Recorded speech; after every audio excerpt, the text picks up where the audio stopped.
Tá? Isso. Fechou. Hoje vai ser ministrado no livro de Gênesis, capítulo 4. Aleluia. Livro de Gênesis, capítulo 4. Glória a Deus.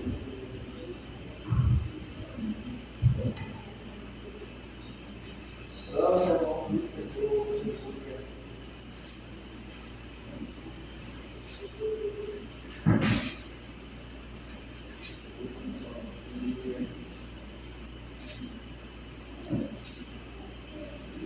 Gênesis, capítulo 4, a partir do versículo 3. Primeiro irei fazer uma leitura, assim, dos versículos, depois eu vou relendo eles e ministrando um pouco para que os irmãos tenham a melhor compreensão. Gênesis, capítulo 4, a partir do verso 3. E aconteceu, ao cabo de dias, que Caim trouxe do fruto da terra uma oferta ao Senhor, e Abel trouxe dos primogênitos das suas ovelhas, e da gordura. E atentou o Senhor para Abel e para a sua oferta. Mas Caim, para a sua oferta, não atentou. E irou-se Caim fortemente, e caiu-lhe o semblante. O Senhor disse a Caim: por que te iraste? E por que descaiu o teu semblante? Se bem fizeres, não é certo que serás aceito, e se não fizeres bem, o pecado jaz à porta, e sobre ti o seu desejo, mas sobre ele deve dominar. E falou Caim com seu irmão Abel, e sucedeu que, estando eles no campo, se levantou Caim contra seu irmão Abel e o matou. E disse o Senhor a Caim: onde está Abel, teu irmão? E ele disse: não sei, sou eu o guardador do meu irmão? E disse Deus: que fizeste? A voz do sangue do teu irmão clama a mim, desde a terra.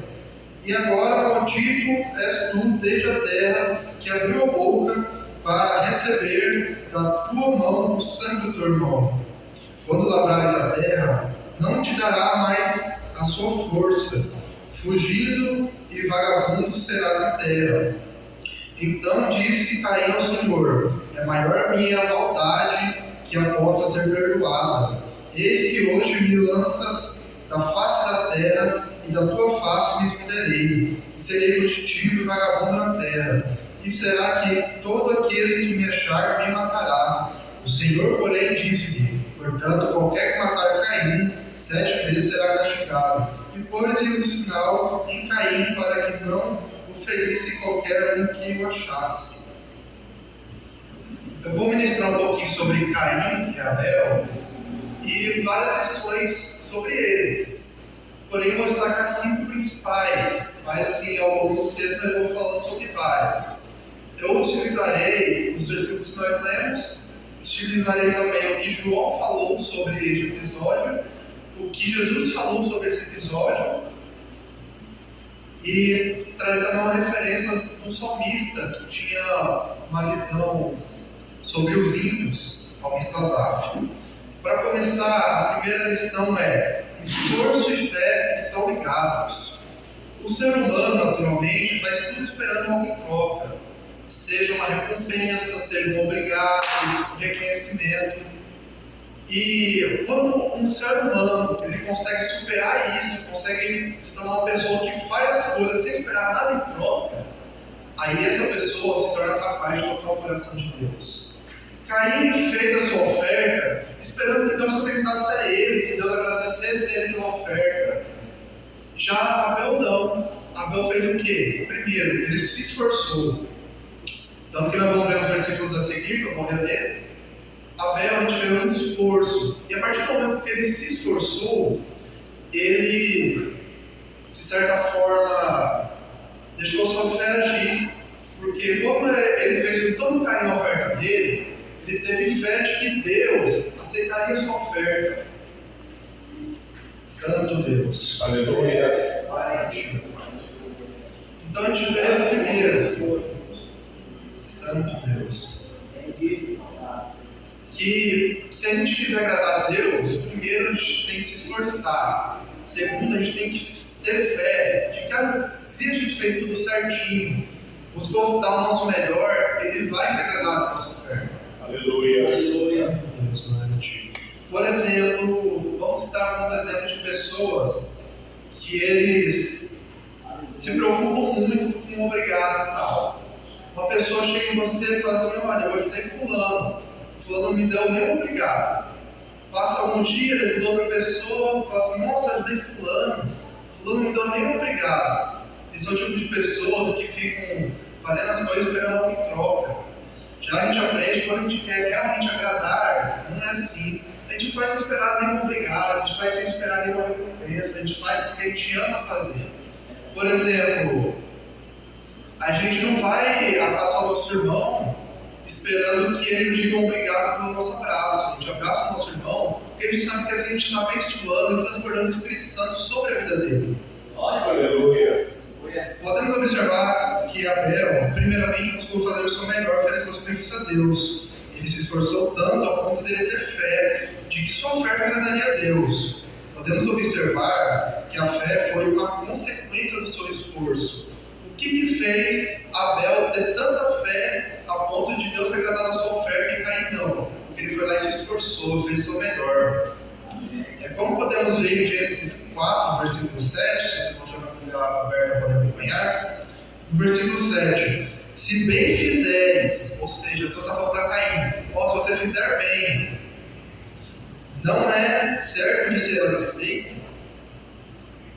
Se não fizeres bem, o pecado já dá porta, e sobre ti será o seu desejo, mas sobre ele deve dominar. Porque está dizendo assim, ele não fala para fazer o bem, fala para fazer bem, ou seja, que ele realmente se dedique no que ele está fazendo. Santo Deus, glórias a ti. E a gente vê aqui também no versículo 7, Deus alertando Caim, que se ele não fizer as coisas bem feito, realmente, o pecado já dá porta. Assim que começa o pecado, você vai lá, faz algo mal feito, esperando que alguém reconheça você, esperando que alguém te agradeça por algo que você fez assim na correria ou desejadamente, e aí depois você se ira porque você não queria fazer e fez para receber aquilo, e acaba assim abrindo as portas para o pecado. Santo Deus. Em Hebreus capítulo 11, versículo 4, o autor de Hebreus, ele nos relata por que a oferta de Abel agradou a Deus e a de Caim não. Pela fé, Abel ofereceu a Deus maior sacrifício do que Caim, pelo qual alcançou testemunho de que era justo, dando Deus testemunho dos seus dons, e por ele, depois de morto, ainda fala. Aleluia. Como aqui no versículo fala de dons remete a que é trabalho, ou seja, que as obras que ele fez enquanto ele estava vivo, isso agradou a Deus. Como podemos observar, a fé não espera de braços cruzados, mas se dedica em agradar o coração de Deus, e ter fé de que Ele agradará do seu esforço. Aqui nós vemos o seguinte, Santo Deus, glórias a ti. Muitas pessoas acham que ter fé é você sentar na cadeira, ficar de braços cruzados e esperar o que vai acontecer. Ou nós vemos que não. Abel, o que foi que Abel teve fé? Abel primeiro foi lá e se dedicou, fez o seu melhor. Então esse foi o primeiro passo de fé que ele deu, que Hebreus nos relata. O trabalho dele, ele se esforçou. Então fé não é você ficar sentado, mas você realmente ir à luta, buscar a Deus, buscar agradar a Deus e dar o seu melhor. Isso sim é fé. Você ficar de braços cruzados, sentado, é preguiça mesmo. Então, se você quer ter fé, o primeiro passo é esse, ir atrás e se esforçar em agradar a Deus. A segunda lição é como agir quando alguém peca. Vou ler a partir do versículo 8 de novo. E falou Caim com seu irmão Abel, e sucedeu que, estando eles no campo, se levantou Caim contra o seu irmão Abel e o matou. E disse o Senhor a Caim: onde está Abel, teu irmão? Ele disse: não sou eu o guarda do meu irmão?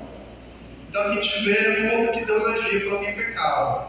Quando Adão pecou, Deus fez o quê? Deus não chegou lá e gritou com Adão. Deus não chegou lá e bateu em Adão. Deus não chegou e foi mal educado com Adão. Toda vez que alguém pecou, a Bíblia relata que Deus vai dar primeiro o quê? Ele ouve o que a pessoa tem para falar. Por exemplo aqui, Caim, onde está Abel, teu tratar com Caim, poderia repreender Caim, tudo, mas a primeira coisa que Deus faz, Ele ouve. Ele pergunta assim: o que aconteceu? Ele quer ouvir o que nós temos a falar, para depois sim Ele nos corrigir. E aqui, a partir do versículo 10, ele já começa a questão. Disse Deus: que fizeste? A voz do teu sangue clama a mim, desde a terra. E agora maldito tu és, desde a terra, que abriu a sua boca para receber o sangue do teu irmão. Deus. A nossa terceira lição: a maldade contra o irmão. O apóstolo João também usa Caim e Abel, quando vai escrever a sua primeira carta, para falar sobre amar o seu irmão.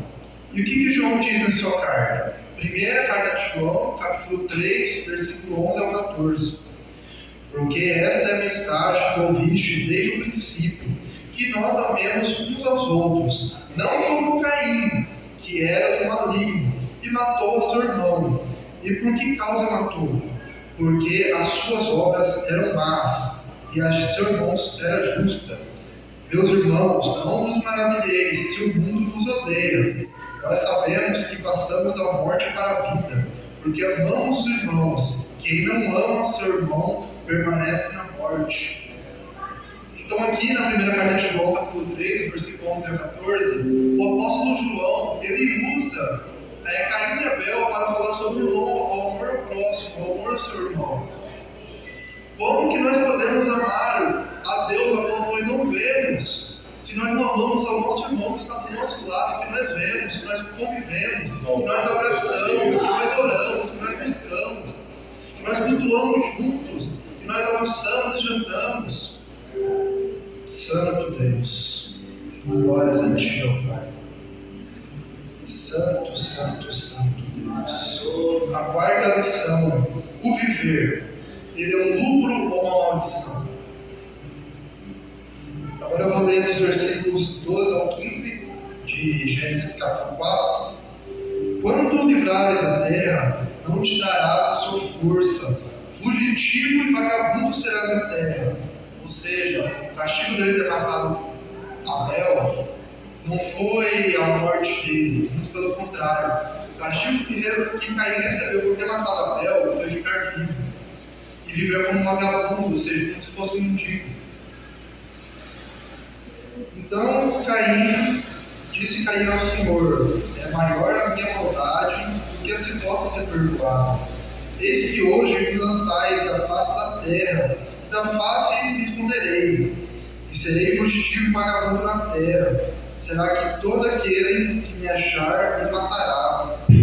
O Senhor, porém, disse-lhe: portanto, que qualquer que matar Caim 7 vezes será castigado, pois o Senhor o sinal em Caim, para que não ferisse qualquer que o achasse.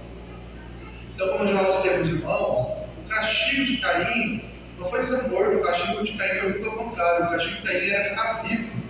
Ou seja, para o crente, o viver é bom, o viver é saudável, mas para o ímpio não. Para o ímpio, o castigo dele é estar vivo. Aí vai entrar na parte do Salmo de Asaf.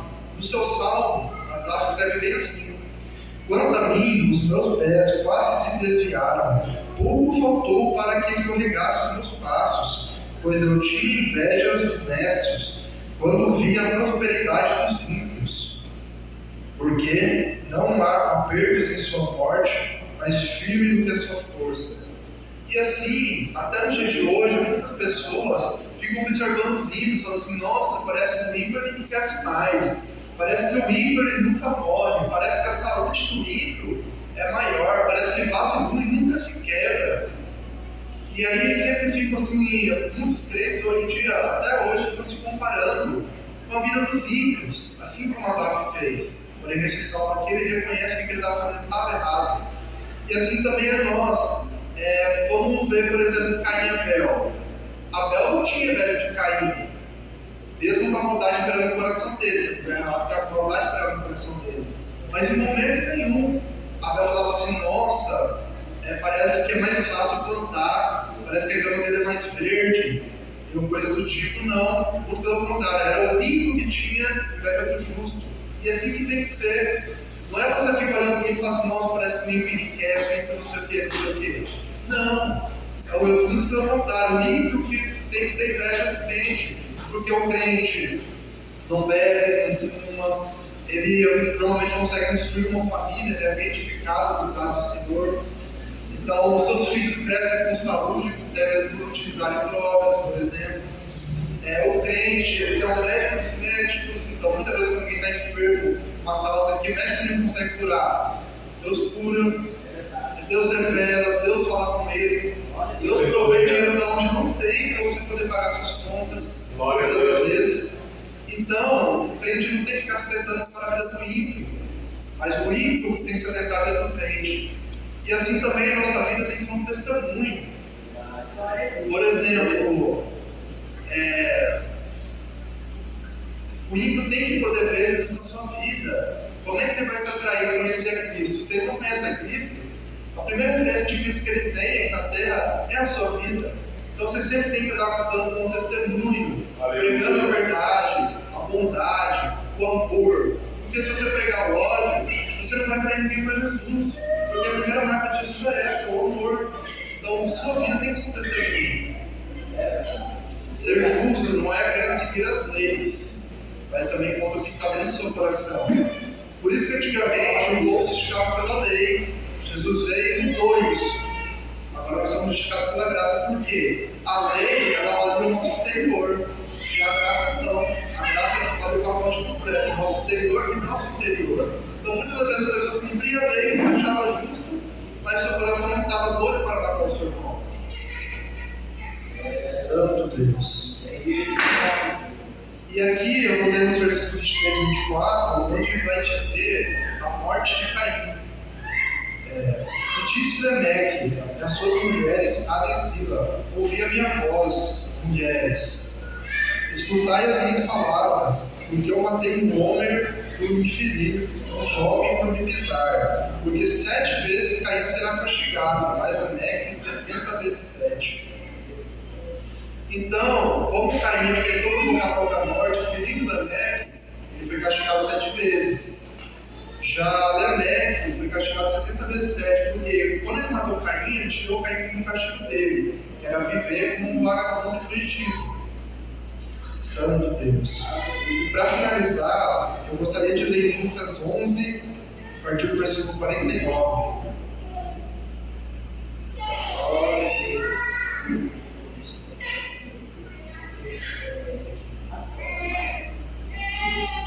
Lucas capítulo 11, a partir do versículo 49.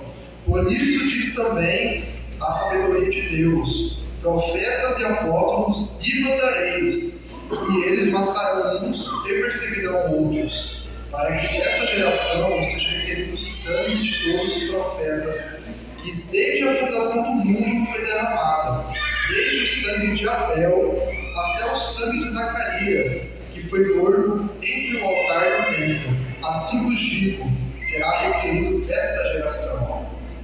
O apóstolo Mateus também chega a citar essas palavras de Jesus. O que Jesus está dizendo aqui? Olha, eu ainda me lembro do primeiro justo que foi morto, que foi Abel. E desde o primeiro até todos os profetas que eu ergui, que a nação de Israel matou, todos eles serão cobrados sangue. Santo Deus. Aqui Jesus está falando com os escribas fariseus que questionavam ele sobre lavar as mãos, que era uma tradição da época. E Jesus, como não cumpre essa tradição, ele ia questionar. E durante o seu sermão ele fala isso: fala assim, olha, desde Abel, todos que vocês mataram, todos os profetas que foram erguidos, que foram mortos e perseguidos, todos eles eu cobrarei o sangue. E assim nós sabemos que haverá o dia em que os ímpios buscarão a morte, também não acharão. Enquanto isso, nós estaremos arrebatados com Deus. Amém? Teremos oportunidade em nome de Jesus. Amém.